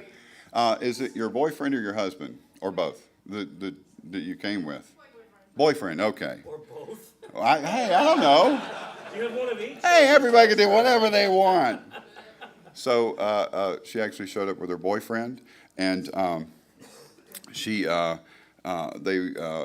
not exactly Rockefeller, so they had decided that he could actually show up and attend the conference and go take the class and everything, and she just decided she would sit in the lobby and wait, which that's a long time to wait, I think. And she didn't get to sit around too long before we said, hey, can you pick that up and stand here for just a second? Yeah, if you're not doing anything, which of course, if you're ever around us, that's the wrong thing to do. Are you busy? Hey, got a car, Hershey's Kisses, be right back. So she got put on staff, and she got to hang out with us weekend and do fun stuff with us and hopefully enjoy the conference and everything. So we want you to come back again next year and help us on staff. So a round of applause for Jennifer. Thank you, dear.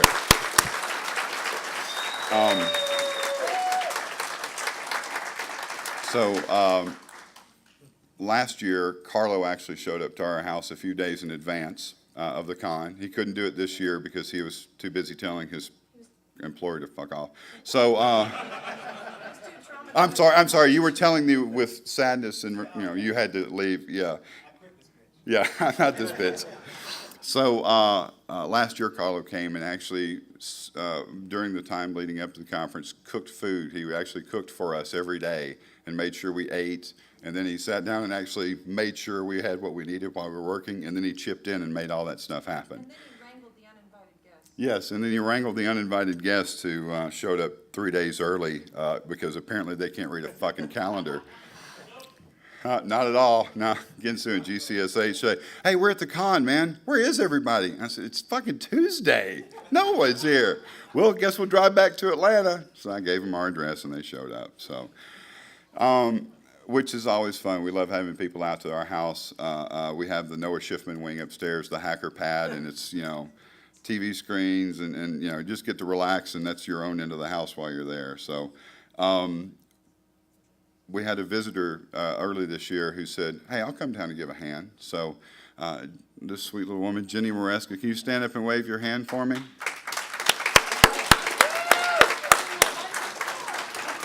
Do what?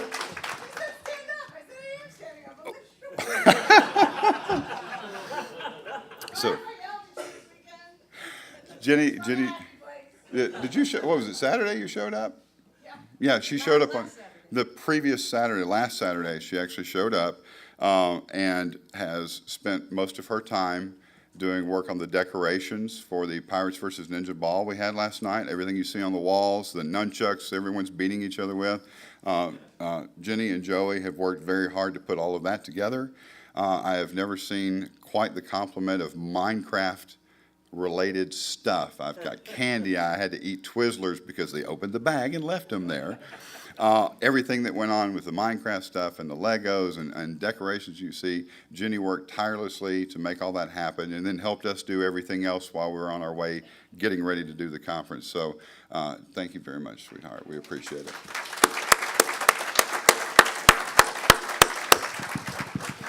There's one other gentleman. We don't really have a graphics department per se, but there's a gentleman that is a good friend of ours. His name is Joey. We call him Slurm. Slurm. He is actually responsible for the Go Hack Yourself logo with the outlet strip and the Keep Calm and SkyDogCon logo with the light and everything there. I asked him to put some stuff together, and he keeps showing up with some really cool, interesting graphics. So we want to say thank you to Slurm for his work in making that happen. He stopped by for a while last night. He has a pretty busy schedule. Someone handed me a very large jar of a clear liquid that didn't have a label, and then he went home. So I'm not really sure if he's going to be back or at work tomorrow. So anyway, thank you to him. Slurm? Yeah, Slurm. Is Slurm here? Where? Dude! Ladies and gentlemen, this is Slurm. He's responsible for this. Thank you. Thank you very much. I didn't realize you were going to be back, man. But I have your bottle up in the room, but I'm not giving it back. Good stuff. So the AV Geeks. Evan, we sat down at some point, and I said, hey, man, I need some help with AV. And he says, oh, cool, I'll do that. And I said, okay, well, kind of want something really, really cool. And he said, so? And the next thing I know, he shows up with the most unbelievable video rig that I've dealt with at all. It does exactly what I asked him to do. And he and his team, Tom and Paul and Night Carnage, they have spent days and days and days up to the con actually putting this together. If I understand correctly, we're recording in 1080i. The only reason we couldn't do 1080p is the cameras that we were able to buy don't support 1080p. So, huh? They do, but not. No, yeah, well, he's a perfectionist. I love it about him. So they have spent the weekend striking the set, setting everything up the way you see it here now. Every change that took place, these guys dropped what they were doing, moved everything around. We've had, I think, one event where something about the power on that side of the room blew out $40 Thunderbolt cables. And, Apple doesn't make those cheap, so they handed somebody a couple $100 and said, buy every Thunderbolt cable you can with this cash and get back here as soon as possible. We didn't even miss the two talks. They recorded it with something else, so we have those to put online. They're Johnny on the spot, and they've worked their ass off all weekend long, and they got to be exhausted. So, guys, stand up. A round of applause.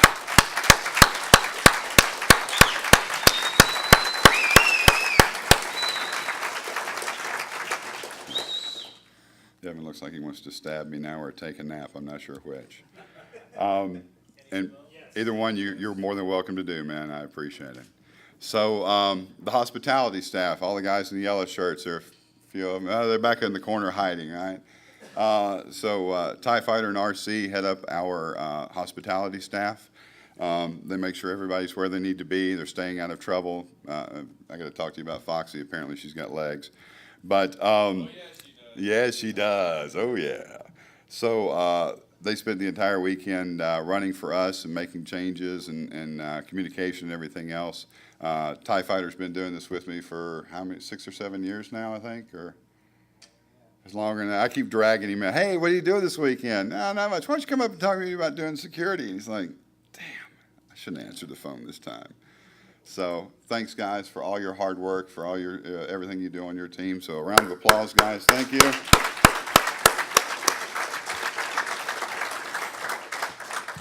Next up is operations and media. There's a gentleman, Jason Sparks, who's been behind the scenes handling about 90% of our Twitter and Facebook traffic. He's also responsible for the newsletters and things like that. If you're in Nashville and you listen to Lightning 100, he actually did the original commercial that we ran on Lightning 100, which was one of the things he really wanted to do. His father was a copy editor, so he actually got to sit down and voice a commercial, which was heard by I don't know how many people over and over and over, and he got an absolute kick out of it. So we want to say thank you to Jason for all his hard work and listening to us complain about things. And operations, Shy Jacks, you want to stand up for me, man? Everyone, this is Shy Jacks.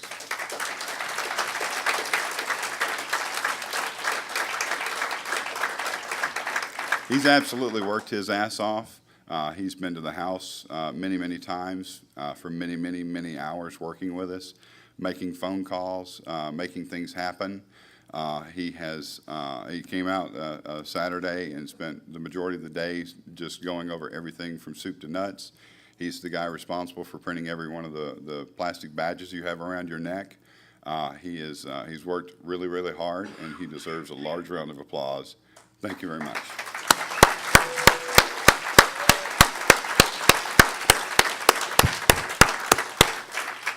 Now go take a nap, brother. You need one. We have our core team. This is some Ninja Master TIE Fighter, RC Martinez, of course, the lovely Miss SkyDog, Mad Mex over here. Some of the guys that have, and gals, sorry, who have been with us from the very beginning, some of them from iterations prior to this, who can't seem to delete my phone number out of their phone and keep answering the damn phone, which is probably their downfall. But hats off to the core team for all of their hard work and dedication. So thank you.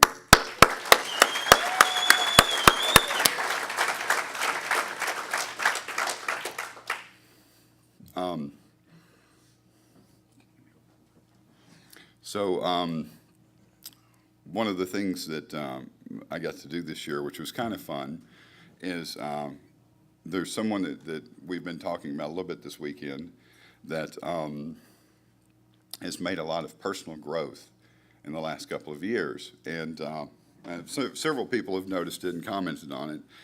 So I like to bring somebody up and brag on them a little bit. Ski Boy, can you come here?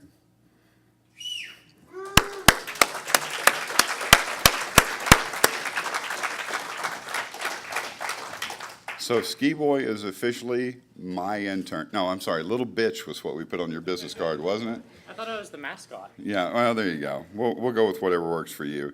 So one of the things that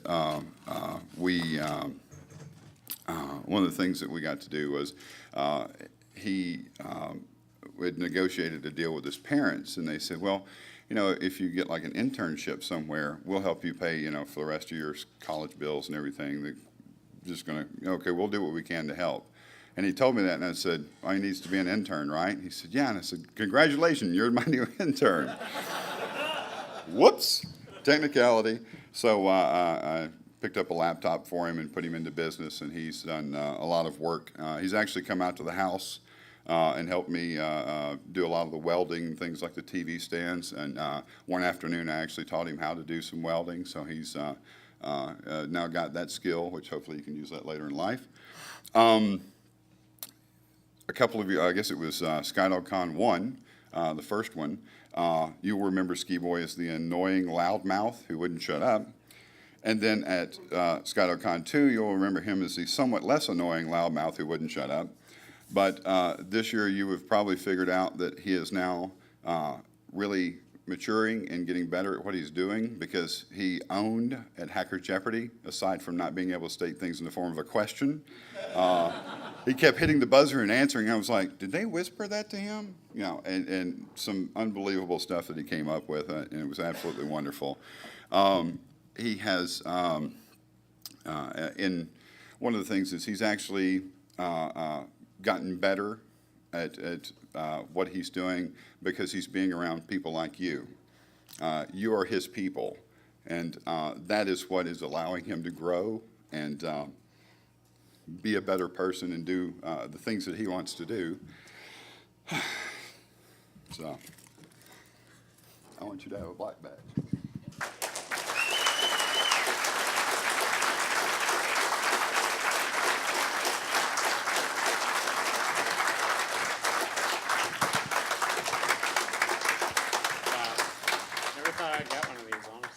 You got to get a collection now. Now give me a fucking cup of coffee. So, thank you, sir.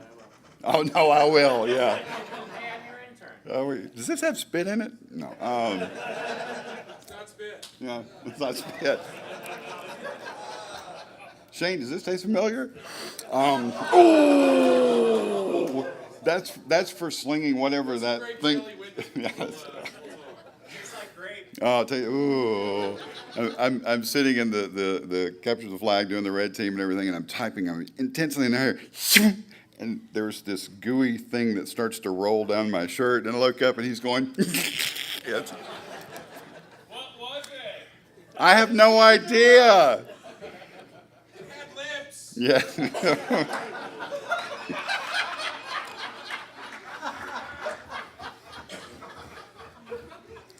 My therapist will say, "What did you do with your weekend?" Oh my God, this is terrible. Do I? Yeah, that's it. That's not even worth it. No, thanks, I appreciate it. So I want to say thank you to all the speakers, the guys that came out here and brought you guys some really interesting content. We had a lot of wonderful submissions. It gets harder and harder every year to actually make the cut. One of the things that we did, we actually did dual tracks this year, and I think that was unfair because we had so many great talks. It was really mean of us to make you pick between one track or another. So we're talking about just going back to a single track and giving you the best we can absolutely give, and so that we actually we don't shortchange you by making you decide which person you want to see, because all the speakers are absolutely wonderful. So a round of applause. Thank you, guys.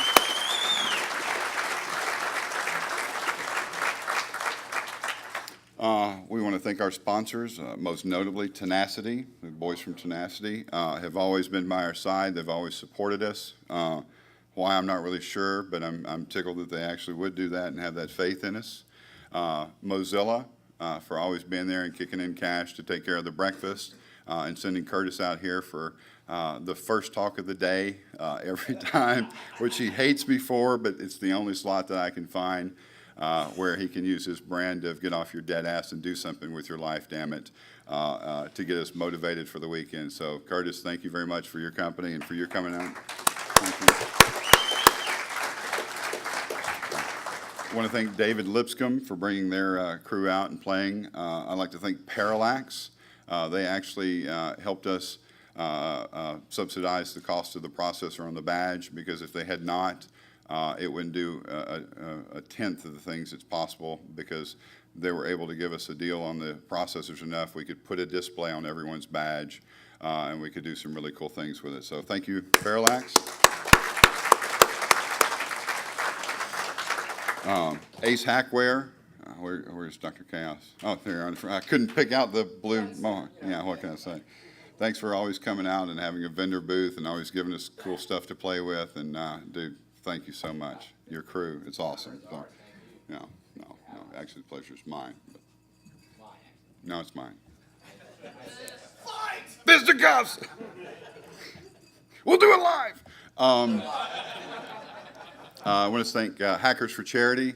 If you happen to look in your bag, at the very bottom of that bag, there was a set of dog tags in there. I had hoped to have the time to actually make a cute little card in there to explain exactly what you were holding, but we've always worked hard to support Hackers for Charity.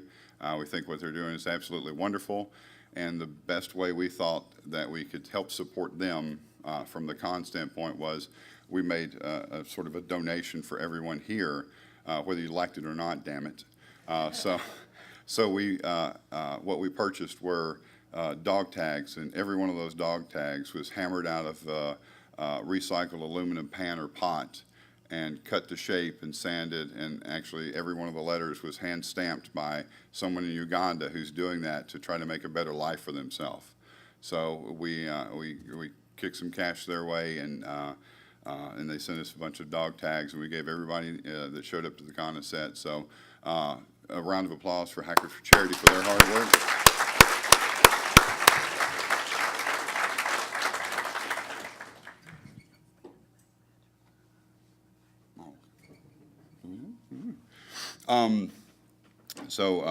We have Lightning 100. If you happen to see Tom and Lester hanging out, they are responsible for all the radio advertising we did.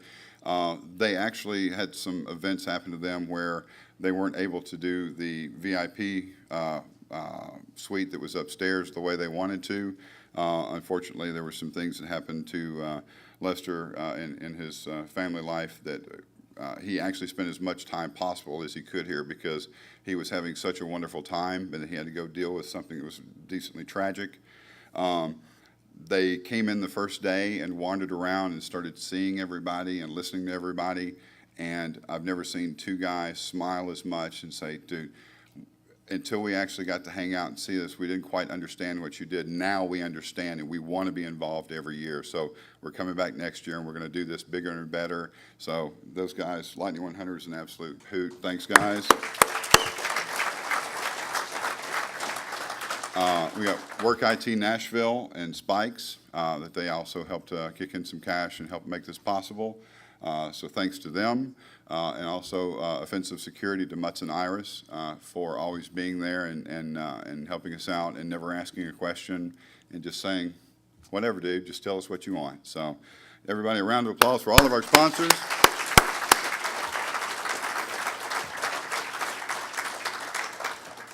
And to you guys, the attendees, because without you, this is just a bunch of schmucks sitting around with a bunch of gear doing nothing but yammering at each other and having a fun time at each other's expense. But the attendees are actually what make this conference. I just happen to give it a name and a place to show up to. You give it its color, its texture, its tone, and you make it fun for everybody here. So thank you very much. A round of applause for you too.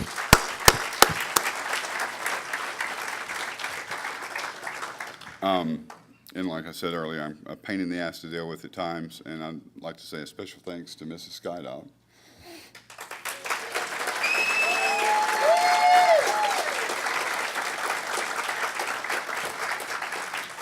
Because if you think dealing with me when I'm talking about the con is bad, you should see me when I wake up in the morning. So she's a sweetheart, and she's taking really good care of me, so thank you, dear. Thanks, we'll pass. You didn't say that last night, did you now? So thoughts for next year. If you have any ideas, please send them to us. If you have criticisms, complaints, please send them to us. I'm not going to be mad about it yet. But seriously, let us know what you like, what you don't like, ideas that you have, fun things that you want to get into, and ideas that we can do, contest. If you do bring a contest, guess what? You're in charge of it. But send it to operations@skydogcon.com. Catch us at the next conference. Ring my cell, send me a text. Just let us know what you got in mind, what you'd like to see, and we'll see what we can do about bringing it to you. There is a, this is kind of a difficult one because since your ass is never coming off of the core team and you have no need for it, I want you to have a black badge from Mad Max. So just... I would be absolutely honored if the first black badge you got was from my conference. So. It is the first black badge I've ever got. There you go.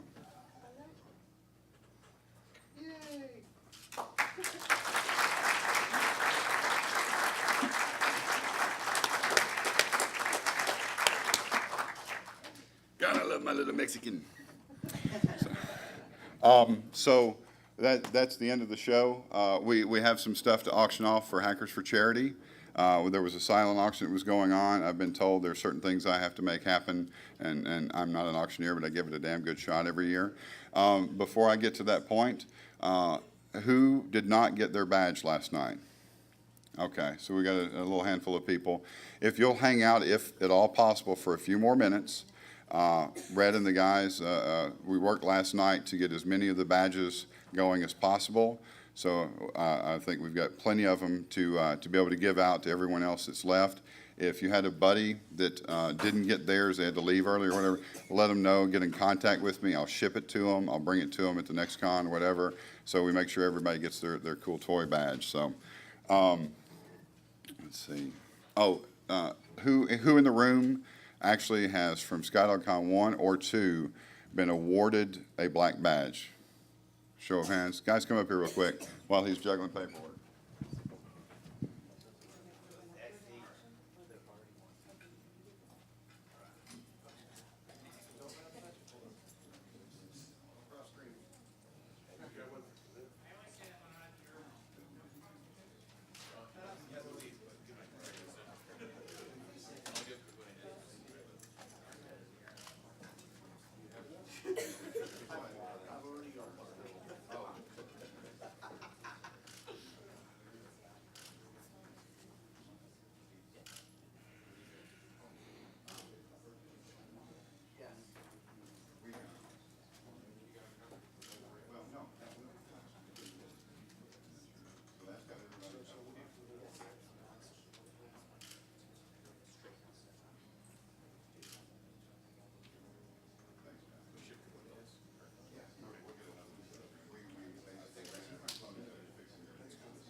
So, yeah, this is like, hello? All right.